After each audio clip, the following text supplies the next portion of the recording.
رئيس مجلس نانو أمة هرري أمة مسلمة شيخ عبد السلام جبريل كان كرا أستي أرجن خنا سببته حواسني مسلمة خن إدو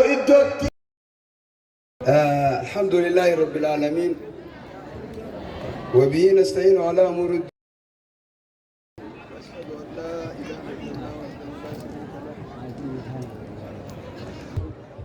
صلى الله عليه وعلى آله وأصحابه ومن تبعهم بإحسان إلى يوم الدين.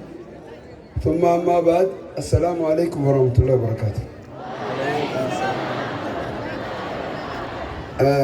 الحمد لله قالني خربي قلتيتي كبجمتوتا علماء خينيا كان مجلس علمي لا خنقرتي ربي سبحانه وتعالى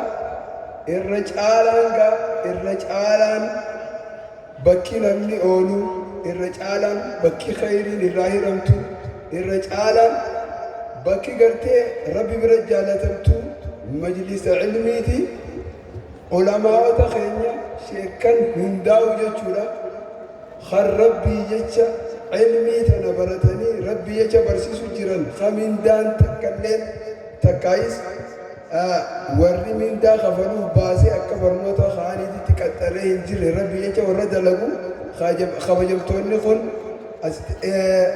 kagartee sababaa irra wali qabaminsaan hin ta'an akkasumatti illee kabajamaa Sheekh Mahammad Amin Ayyaash bakka bu'aa Majlisa Federaalaa ta'anii kan nu dhufan akkasumatti illee itti gaafatamaa hambaa fi seenaadha kan Majlisa Federaalaa jechuudha. Akkasumatti illee koomishinara keenya koomishinar Ramadaan biiroo nageenyaatii fi biiroo gartee naamusaa bakka bu'uudhaan kaasiin nu argaman. Akkasumatti illee ulamaa'ota darasoota aalimootaa fi dubartootaa fi haawwan cufti keessanuu warri aalii diin warra diin jaalatu warra diinii jecha wareegama yeroo isaanii kafalanii aduu hamtuu tana keessatti as teessan hundinuu baga nagayaan dhuftanii isin jira.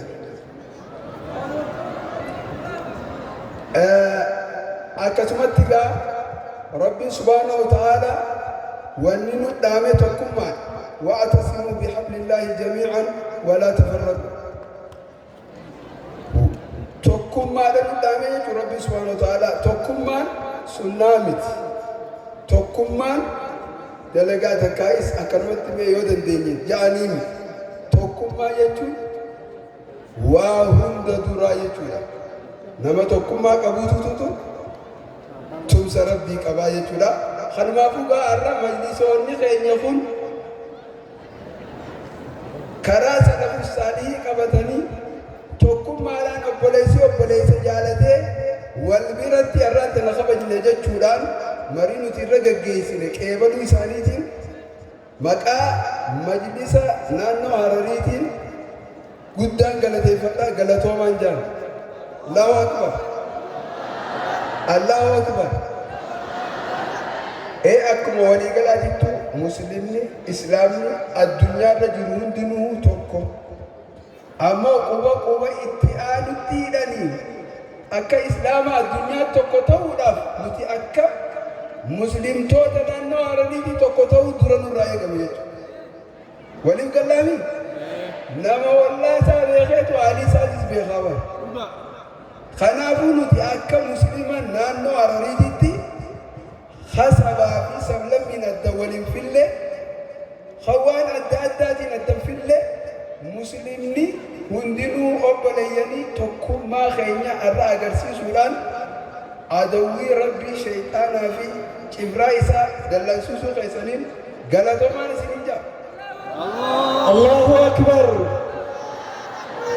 Itti aansuudhaan akka mana marii naannoo Harariititti mul'ataa fi kaayoon manni marii naannoo Hararii qabu ta duraatii ummatoota naannoo musliimoota naannoo Hararii jiran kan islaamummaa jiraatu islaamummaa jiraatee dagaagu arguudhaaf carraaqaa mul'anni keenya kana hojiin keenyaas akkuma gartee ammaan dura ibsinee jirrutti obboleeyyan musliimaa majlisoota akkasumatti illee masgiidota aanaalee fi hunda tokko godhuudhaan karaa islaamaa irratti waan diin barbaadu hunda gargaaruudhaa fi haala mijeessuudhaa fi cinaa dhaabbachuudhaan majlisni keenya hojjetaa jechuudha. Akkasumatti nu keessaa fi akka karoora guddaatitti yeroon gabaabduu waan taate jecha majlisoota ilmii kana karoora addaatiin haala ittiin ammayyaawanii barnoonni isaanii hanga ammaan dura deeme daran dachaa akka deemuu danda'u majlisni keenya muratee lafaa ka'ee isaan cinaa dhaabbachuudhaaf qophaa'eeti jira. Kanaas akka du'aa itti nu gootan barbaanna akka rabbiin galmaan nu ga'u. Tarraamaayii irratti waa'ee nageenyaati jechuudha. Namni nageenyi islaamni nageenya biratti islaama biratti nageenyi maali? Maqaan islaamaa maqaan nageenya irraa dhufe jechuudha. Islaama jechuun nageenya irraa dhufe jechuudha. Kaduraati nagaya jechuudha. Assalaamu huwa Allah. Nagayni rabbi irraa. Kanaafuu nagaya rabbii kana eeguunoo mataa keenya hundaatu barbaachisaa jedhu nuti akka muslimaatitti nageenya keenya nageenya mataa keenyaatii fi nageenya diin keenya nageenya biyya keenyaa eeguun nurratti barbaachisaa waan ta'e jecha dhaamsa kiyya jabaan sanaa jechuudha.